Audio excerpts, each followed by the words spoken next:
প্রবাসীতে আর আসবে না। দেশে ছিলাম মাগো তোমার ছায়ায়, কর্মের দোষে এলাম প্রবাসী জেলখানায়।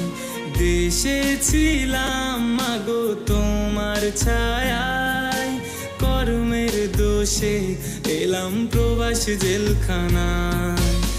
আর সহে না মাগো জামিন করো না, তোমার ছেলে প্রবাসীতে আর আসবে না। আর সহে না মাগো জামিন করো না, তোমার ছেলে প্রবাসীতে আর আসবে না।